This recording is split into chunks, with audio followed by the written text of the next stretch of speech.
Hey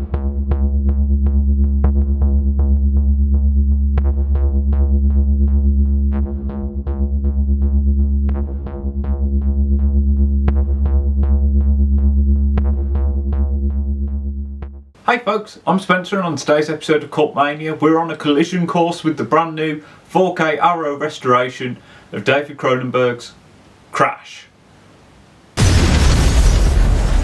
Based on the novel of the same name by J.G. Ballard, Cronenberg's film follows a producer, also named James Ballard, played here by James Spader. There's a lot of Jameses going on here.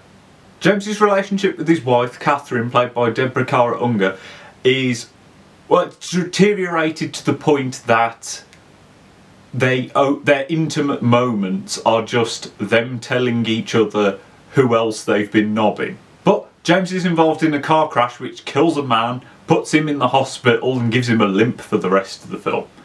But this seems to awaken some sort of sexual energy inside him, and he meets up with the dead man's wife, played by Holly Hunter, and is pretty much drawn into this sort of world of vehicular, masochistic eroticism stuff.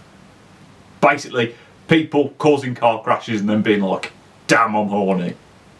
The car crash is a liberation of sexual energy rather than a destructive event. Just a little side note, this is a review of the uncut director's cut. That's what's been restored here, because this film had a way controversial sort of history behind it. So just know this is the full-on version.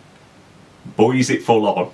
I have to say, everyone in the film gives a really good performance. It's very much a difficult film to do because there is a lot of quite difficult dialogue, you know, a lot of medical vernacular being thrown around, a lot of rude words, and a heck of a lot of dry humping going on.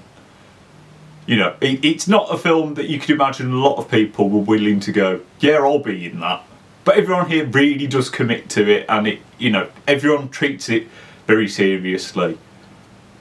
It is a film in which no one feels particular.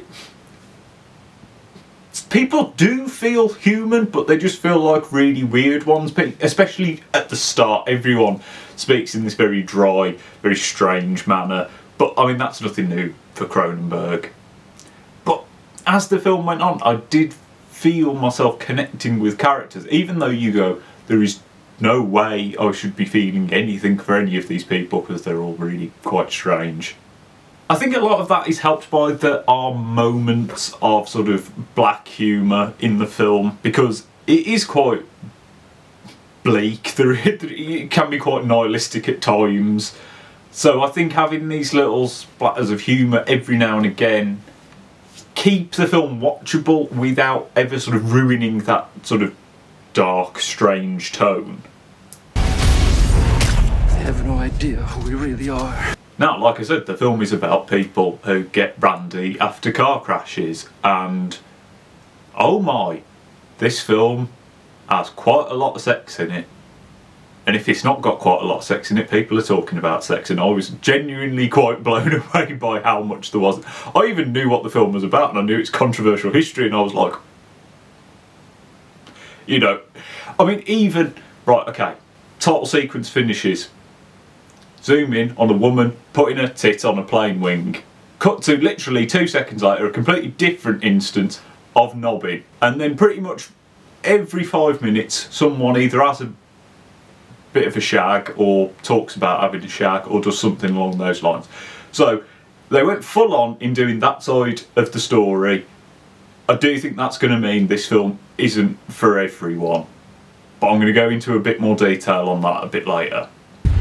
The reshaping of the human body by modern technology. And the film goes pretty full on in its more violent sequences. This isn't as effect heavy as a lot of other Cronenberg films, but what is here is really good. A lot of the sort of car injury wounds are very grounded, they look very realistic. You know, there's lots of scarring, lots of bruises. Again, you're dealing with a lot of typical Cronenberg stuff. You know, he loves a long wound, does Cronenberg, and they're very much on show here. The car crashes, again, they're all very well done because they are incredibly blunt. You know, it is two cars, you know, if cars are going to crash into each other, they crash into each other. You see it once, you see full impact, and then that's it. Cronenberg made a special point of not having any, you know, big dramatic slow motion for any of the car crashes. They just happen like that. And that does, it makes it a lot more visceral because it's like they're just happening in front of you and you get your gut reaction. You don't get time to look at things and be sort of reminded that it's a film. Also, a little side note, the film doesn't make the best first impression because the title sequence with the credits is rubbish. It's this just sort of chrome writing that looks like it's been taken out of, you know, word art from the early days of word processing over some sort of shimmery and grey background. It makes a really poor first impression. It's incredibly handy that the effects work and, you know, the car crashes and stuff are so well done because the cinematography for Crash is incredibly detail oriented. You are often going in close on wounds, on pieces of a car, on a cigarette, on the deformation of, you know, a bumper or of the bonnet of a car. And again, it's that sort of, that's where the cinematography feels much more erotic because you are so in with all of the, you know, it's almost like a crumpled up car in Crash is shot more, is shot closer to the way that like Russ Meyer would shoot a lady with big boobs. I mean, that's harsh on Crash because, you know, it's made with a lot more skill than a Russ Meyer film. But that's more where the eroticism of the film comes in, because when people are having their intimate moments, the film feels much colder, much more clinical in a sort of traditional Cronenberg style. I would say that, I mean, if you've seen, especially Cronenberg's earlier films, Rabid comes to mind, that's incredibly cold. If you didn't like that, then, if you didn't like that style of film, you're not going to probably get on with Crash because it is so cold. And you always feel this slight sense of distance from the events that are happening. It's not, it's sort of like a documentary in that you just feel like you are observing things that are happening. No matter how much you will anything to happen, it's not going to. These events are just playing out in front of you. But I think that's important because the film allows you to make up your own mind on things. It's not pointing you necessarily to the answers. I've found reviewing Crash quite difficult for this reason because it doesn't feel like it's giving you a lot of answers, and I kept thinking, I don't know what I think about a lot of this, or my opinion changed from scene to scene. And that sort of frustrated me a little bit while I was watching the film, especially because I knew I was going to have to review it and I'd got to get my head straight on what I was going to say. Because, like, especially when you start out with the film, especially with the sex in the film, it feels uncomfortable. There's no passion, there's not much sound to it. People aren't having a great time, basically. You know, it is very cold, very clinical. It's a process rather than something people are doing because they really want to. But then you start getting the weirder sex, and that's, again, you feel more uncomfortable with that, but then people seem happier with that, and you are sort of bombarded with it so much that you become desensitised to the fact that it's weird, or just to the amount of blooming knobbing on screen, and it starts to feel more normal, and it makes that bigger disconnect between the quote-unquote normal sex and the sort of weird sex. I think the great thing is, it is leaving it up to you to decide how you feel about things. And I think that's a very clever idea, because either way the film goes, if it had pushed normal sex is great, weird car sex is evil, okay, well, duh, you know, we all would presume that. And if it went normal sex is bad, weird car sex is great, you'd go, okay, well, you're just trying to be edgy and weird. I think this sort of weird, making your own mind up, feeling sort of disconnected and connected to both, gives the film a lot of, well, I'm still thinking about it, I'm still trying to make my mind up on it, and that's a good thing, I think, but I do think it might rub people up the wrong way. I could imagine coming out of this and thinking, what was that about? That was really rubbish. I saw lots of titties, but I didn't feel aroused. It's sort of made to annoy people, but I quite like that. Another thing I did like about the film was Howard Shore's score, because it was nothing like I was expecting it to be. I was expecting, you know, something very synthy, electronic, especially because, you know, synthwave was sort of born out of Warm Leatherette by the Normal, which is based on Crash. So I think in my head that was what I expected the film to sound like. It doesn't. It's got this sort of post-punky, gothy, shoegazy, reverby guitar that is the driving force of the score. You know, there are some strings, there are some synths, but that is what is propelling the film. That is the main theme, this strange guitar sound. And I really liked it, because I think it gives the film even though it's a reverby electric guitar, it feels more natural, it feels more earthy for a film that is very mechanical, very industrial. I think if it had had like a pounding drum machine and just noisy synths, it would have leaned too heavily into a sort of almost going cyberpunkish, you know, turning it into something more Tetsuo-y, which is on a similar sort of wavelength, but it's grounding it in a human, understandable nature.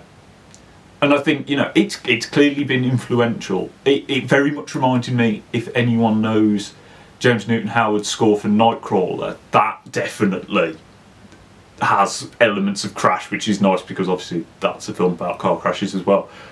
That just really, I was like, ooh, I now understand why they made that sound like that. It's something we are all intimately involved in. Now, I know you want to know whether it's worth owning the 4K version. I would definitely say yes. I mean, this is the first way I've seen this film, but it looked great. It's a very dark film, visually. There is a lot of the film takes place at night. Even if it doesn't, there's a lot of shadows. If people, you know, when people are in bed having a bit of a nobbin, it's usually like one light source. But it feels like the right amount of dark. Nothing is washed out, nothing's been boosted too much to try and show you there's proper contrast, proper saturation. It's been restored beautifully, and like I said, it's a very detail-oriented film. So having it in 4K is really important, because you want to be seeing every piece of smashed glass or bit of hair stuck to a dashboard or whatever. And, you know, I know there were a lot of people that were really annoyed that Criterion were putting Crash out in the States as well, and they weren't doing a 4K. If you want this in 4K, no, region free, 4Ks are all region free, get this version from Arrow, because the great thing is they've put all the special features on the 4K region free Blu-ray, so you can access everything. You aren't going to get locked out of special features because they're on a region coded Blu-ray. You're all good on that front. And there are a lot of special features. There's a lot of interviews, some short films, both by Cronenberg and by other people that were influenced by Crash and Atrocity Exhibition, you know, all the Ballard novels. So there is a lot to get stuck into. Actually, you know, I sat and watched there's an interview from '96 when the film was just coming out with Ballard and Cronenberg talking about the film. That really helped me try and clear up my mind on what I was going to say for this review. So thank you for including that on there, Alex. You've saved my bacon. Also, the film in this release comes with a lovely book full of stuff to read, essays, that's the word I was looking for, and this jazzy poster. It's got some people having a bit of a knob on it. Or it's got the new artwork. It's got the censored version of the new artwork, which is a bit strange, because I noticed that the box art, there should be some nipples on it, but they've been like smoothed out on here. But if you look at it on here, they're there. Don't know why, but interesting fact. Like I said, I didn't really know how to feel about Crash while I was watching it, and pretty much directly after watching it. It wasn't one where it felt like it had cleared itself up by the end. But I know it's a very good film because it kept me engaged and it's kept my brain going. It's just not a film that is willing to give you all the answers. It wants you to make up your own mind on the film, and that's not a problem. It's a difficult film. It's definitely not for everyone. Especially, if you're not one for erotic cinema and for sex scenes, this is definitely not the film for you. It's a film actually where I can understand the controversy around it because it doesn't give you those clean-cut answers. It sort of invites you to judge the film because it's easy if you are predetermined to be like, oh, this sort of thing shouldn't be in films. It doesn't give you anything to say it shouldn't be. It doesn't give you a moral. The film is kind of without moral, sort of. That makes it sound horrid. It doesn't position itself or force you to be positioned in any particular way. But that's why I really like it. And I do think if you're going to track it down, if you haven't seen it in ages and you want to watch it again, or if you've never seen it, this 4K release is a fantastic way to see it. But that is just my opinion. What do you think of Crash? Where do you sit on is it erotic, is it not? Do you think it's fantastic, or do you think no one should ever watch it? Are you a Cronenberg fan? Let me know down in the comments. Like and subscribe so you don't miss any more videos. And I'll see you next time.